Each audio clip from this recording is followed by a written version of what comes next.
with everything that's been going on lately around Marvel, from Phase 4 going into Phase 5, the initial start of Phase 5, which is Ant-Man, is the MCU dying? Gracias por ver la esquina de Jody. Thank you for watching Jody's Corner.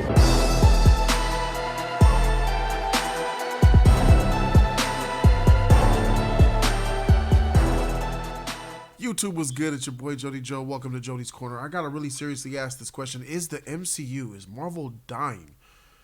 A lot of people have made, are making doom and gloom videos. Like, a lot of people say the MCU is already dead because of the woke politics that they put, the fake woke agendas that they put into their movies, the agendas, the MCU, female empowerment, this and that, everything that involves everything else but the superhero. And me, as an MCU fan since 2016, I gotta say that I'm gonna give you guys my take, and I just gotta jump at first. I don't think the MCU is dead. I don't think that doom and gloom is deserving. That's premature, if you ask me. Is Marvel effing up? Oh yeah, Marvel's effing up. Is Disney in trouble? Oh yeah, Disney's in trouble, because some things that we're gonna see are telling. I mean, people who are saying that Marvel is dying, I could agree with, because I agree with that. People that say that Marvel is dead, I understand why they're saying it, but I feel like it's premature. Let's take a look at some numbers. So it says that the Walt Disney Company lost $1.23 billion in market value in just the past year, as its stock prices closed down over 44%. The Dow Jones Market Research shows that in 2022, last year, was historically their worst year since 1974. Their worst year since 1974. That was like 50 years ago. Ladies and gentlemen, that's a problem. Then when you factor in that they're actually cutting jobs, Disney is cutting jobs, 7,000 jobs, to slash $5.5 billion in costs as it unveils vast restructuring. So this is the Mouse House. This is the company that's restructuring. Disney restructuring? That doesn't even sound right. When does Disney have to restructure anything? They have unlimited money. Well, that used to be the case. That's not the case no more. Cutting 7,000 jobs. Usually what happens when a company needs to cut costs? Who are the first ones to go? What's the first thing that they cut? They cut those jobs. So 7,000 poor workers are going to be jobless because Disney's product just really ain't hitting. Then when we add the fact that Disney Plus is losing millions of subscribers. I believe Disney Plus lost 2 million subscribers in the last quarter. That's a heavy chunk. That's a lot. People are unsubscribing like, yo, I ain't feeling this. Boop, unsubscribe. And let me keep it buck with you guys. I think Disney Plus is one of the worst streaming services right now, because outside of their back catalog, their library, which most of us have already watched when it came out a year and a half ago, we've already mostly watched what we wanted to watch from Disney Plus that was locked behind the paywall. So now it's about, what new content are you giving us? You're giving us some of that Star Wars, which is mid. The MCU stuff is mid. And people are like, yo, I'm not paying. And then they're raising the prices. How much is Disney Plus? I remember Disney Plus was like $7, $8 when it first came out. Now it's almost a Netflix subscription. No. People are like, I'm sorry, I'm out of here. And I don't fault them for it. You're going to pay a Disney Plus subscription for what? To watch some mediocre MCU content and some Mandalorian once a year? Let's keep it a buck. That's not what's popping. So let's take a look at Phase 4. I want to take a look at Phase 4, and let's talk about the MCU and how we feel about it.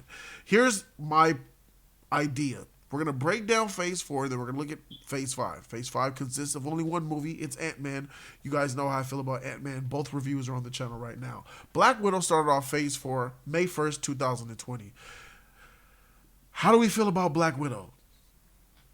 This movie is an expired film that never should have came out. The time it should have came out was 10 years ago. I apologize. Black Widow should have got her movie a long time ago, but Disney didn't believe that women could lead the way. So it's crazy how 10 years ago Disney was like, I don't think a female could, lead the headline. Now we're all women lead the headlines. It's kind of miraculous. So here we are with Phase 4 Black Widow, and I think that Black Widow was a mediocre film. Like I said, should have came out a long time ago, but here it is, a woman lost in time, and it just was mid. It was all about the women. It was all about the replacement for Black Widow, who is Florence Pugh. It was ushering her in, and then they made Taskmaster a woman. Missed me with that bullshit. Black Widow was a mid movie. Falcon and the Winter Soldier. Falcon and the Winter Soldier was on Disney Plus. Falcon and the Winter Soldier is the best Disney Plus show in my opinion. It's Falcon and the Winter Soldier and it's Loki. Those are the two best Disney Plus shows. That's how I feel. Falcon and the Winter Soldier was a good introduction. I liked Falcon and the Winter Soldier. I actually think it's best that I take myself out of it because I'm looking objectively at this MCU. So even though I like Falcon and the Winter Soldier, I will admit that a lot of people have issues with Falcon and the Winter Soldier. It's a polarizing product. Eternals. Once again, people hate Eternals. Eternals is one of the lowest rated MCU films, I believe. The public's God and Deity, Rotten Tomatoes, gave this a rotten. So automatically, if Rotten Tomatoes gives something a bad grade, it is factually a bad grade. Shang-Chi and the Legend of the Ten Rings.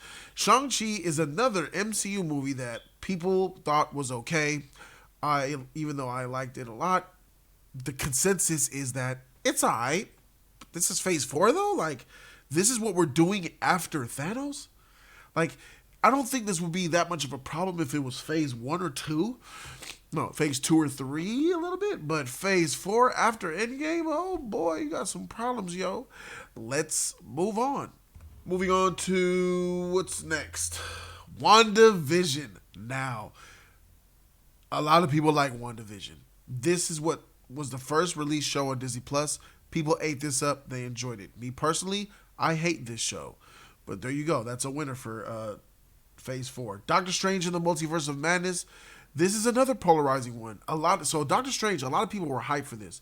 A lot of people thought that Doctor Strange in the Multiverse of Madness was going to blow up the multiverse and just be the most epic, meta, crazy, dark, gritty MCU movie. And for some people it was. For me, it was. I liked the movie. But the public seemed to feel in the middle with Doctor Strange in the Multiverse of Madness. I would say that it let people down. It didn't reach people's expectations. So there's another one that's polarizing. Then you have Loki. Loki is another. For me, Loki's okay. It's good. You can say Loki was good. Yes, especially after Ant-Man and the Wasp: Quantumania. The time travel element of Loki, the TVA, the way they explain the multiverse, this is a very much better product than Ant-Man and the Wasp: Quantumania. This is what you guys want to watch. If you guys seen Ant-Man and the Wasp and you guys are underwhelmed, go watch Loki, especially the last episode. It's actually pretty good. What if I missed you?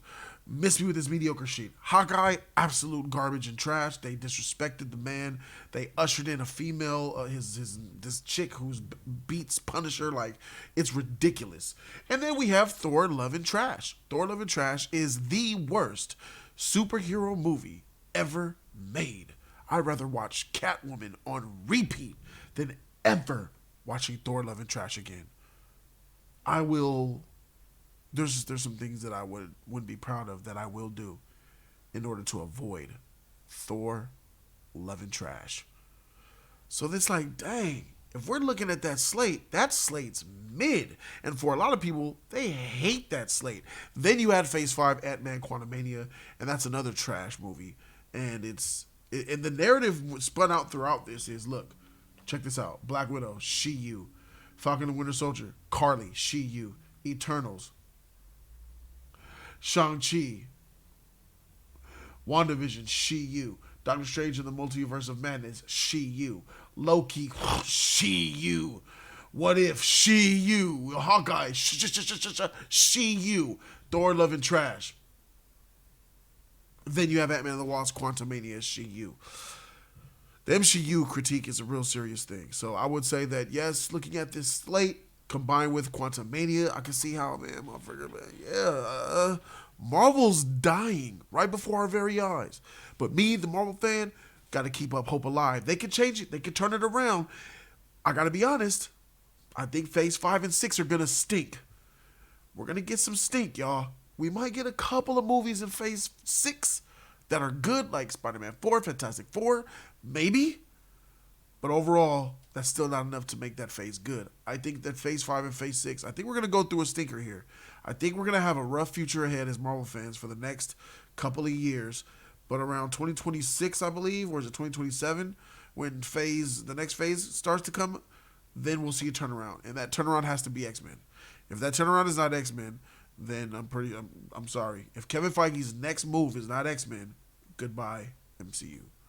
As far as, and what I mean by goodbye is you're no longer relevant. Nobody gives a shit. Your product is looked down upon. And that's just it. So you guys let me know what you guys think. We're in for a stinker next couple of years, y'all. We've had a couple of years already with this phase, but we're not done. That's what happens when you put politics in your movies, when you make movies about women, when you make movies about LGBTQ, when you make movies about inclusivity, Asian, Hispanic, Black, when you put race, sexuality, and agenda over a superhero in a superhero movie, this is what tends to happen. People revolt, reject, neglect, and hate on these MCU movies. And that you got to stop putting the politics in the movies. But will Kevin Feige do that? No. Kevin Feige's very much cucky. He's scared. He's in 2023, and he's trying to shift and pivot. But the in Feige we trust, it seems to be over. I will say that with MCU dying, in Feige we trust is over on this day on Jody's Corner.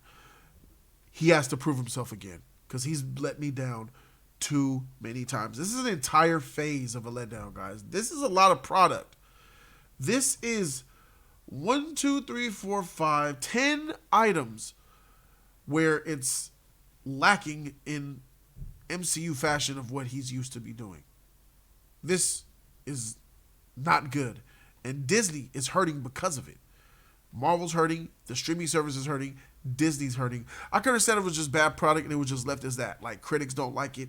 You can still move on and make money because the MCU formula makes money. So long as there's some families out there and dummies who don't have a critical eye, this stuff will always make money. But you're losing money, aren't you? Disney's actually had his worst year last year since 1974. That's a problem. They're cutting 7,000 jobs, trying to save $5.5 billion. They've lost 2 million subscribers on Disney+. All these things combined, the MCU is dying. Subscribe to the channel. Deuces.